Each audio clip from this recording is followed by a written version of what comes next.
रंजना कभी ब्रश नहीं करती थी। उसे कितनी बार उसके माँ बाप ने डांटा, लेकिन उसका कोई असर उस पर होता ही नहीं था, जिस कारण से उसके दांत पीले पीले हो जाते हैं। शादी के बाद अरे बहू, वैसे तो तुझ में कोई कमी नहीं है, पर तेरे दांत इतने पीले कैसे हैं बेटा? कैसे मतलब? कोई सर्जरी थोड़ी ना कराई है। वो तो क्या नाम, मैं ब्रश नहीं करती थी तो पीले हो गए। अब क्या करूं?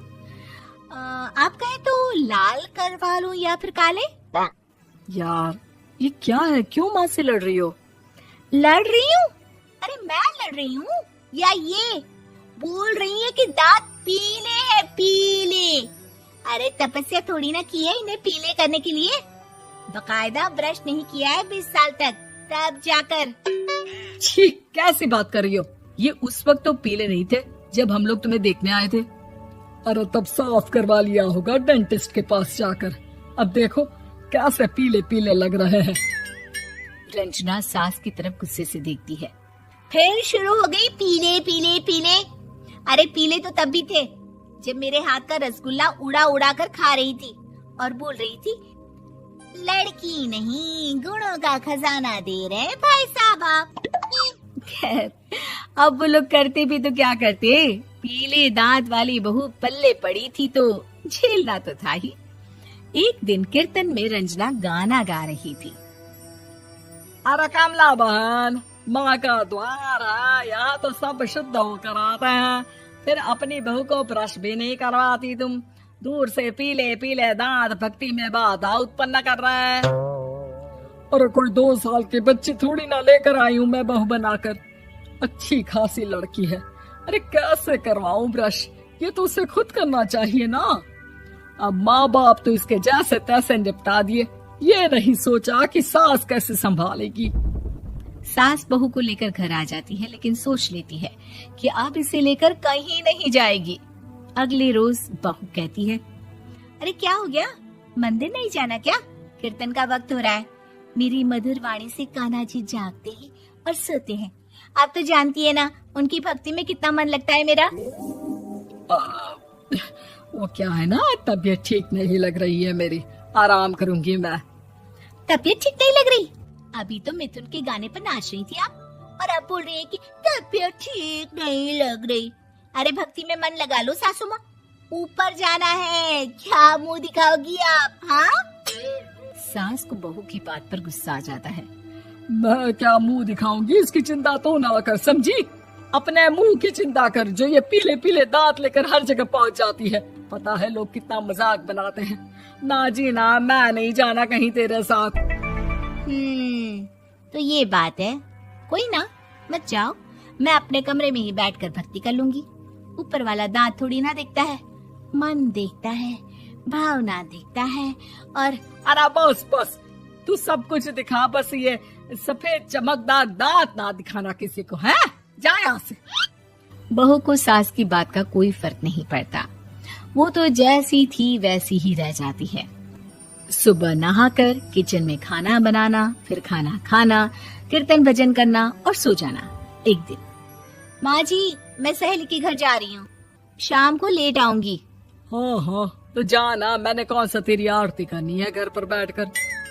रंजना सहेली के घर जाती है, जहाँ वो पार्टी में जाने की तैयारी कर रही होती है।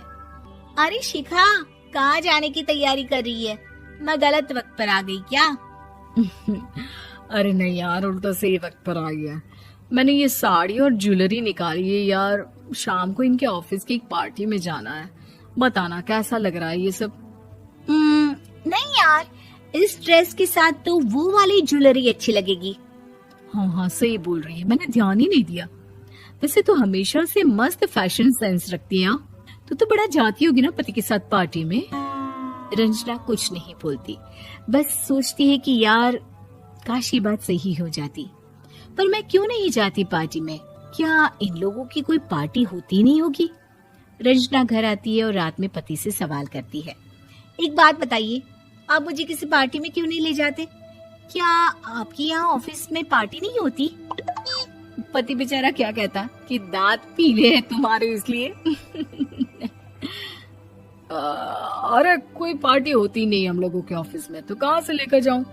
और मार्केट, मॉल, कहीं वीकेंड घूमना, कहीं तो। अरे यार, सारे हफ्ते में एक छुट्टी मिलती है, तो सोचता हूँ कि आराम ही कर लूं। क्यों? रंजना मन मार के रह जाती है। पहले कभी सास के साथ मंदिर जाया करती थी, लेकिन वो भी सास ने ले जाना बंद कर दिया। घर बैठी बैठी रंजना बोर हो जाती है। तभी उसे आइडिया आता है और वो मायके जाने का सोचती है। सासू माँ, 2 दिनों के लिए मम्मी के घर जा रही हूँ। अच्छा अच्छा, ठीक है, आराम से जा। और हाँ, माँ से कुछ अच्छी आदत सीख कर आना कि कैसे शरीर के हर भाग की तरह दांतों की सफाई भी जरूरी होती है, समझी? शुरू हो गई ना आप। वो लोग आपकी तरह नहीं है कि छोटी छोटी बात का बतंगड़ बना दे। उन लोगों के लिए मैं मायने रखती हूँ, ना कि मेरे पीले पीले दांत। रंजना माँ को बिना बताए उन लोगों को सरप्राइज देती है, लेकिन जैसे ही वो दरवाजे पर पहुंचती है, अंदर देखती है कि घर वाले कहीं जा रहे होते हैं। अब माँ, काश रंजना दीदी के दांतों वाली प्रॉब्लम नहीं होती, तो वो भी हम लोगों के साथ चलती ना बुआ जी की बेटी की शादी में।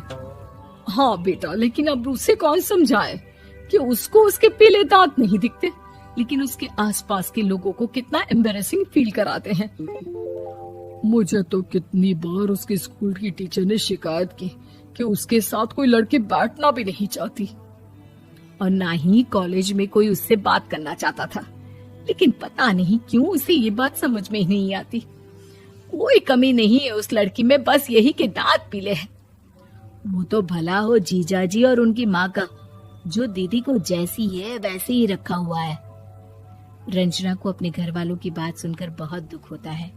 वो सोचती है कि वो क्या करे, लेकिन फिर वो सीधा डेंटिस्ट के पास जाती है, अपने दांत चमकाती है और कसम खाती है कि वो रोज ब्रश करेगी। अरे क्या हो गया? तुम तो 2 दिनों के लिए गई थी ना। पर कोई ना, अच्छा है, चलो आ गई तो। रंजना सास के सामने आकर खड़ी हो जाती है और पूरी स्माइल करती है, उसके चमकदार दांतों को दिखाती हुई। हैं? चले मंदिर। माँ, मुझे माफ कर दीजिए, मैंने आप लोगों को बहुत एम्बैरेसिंग फील करवाया। मैं आज से रोज ब्रश करूंगी।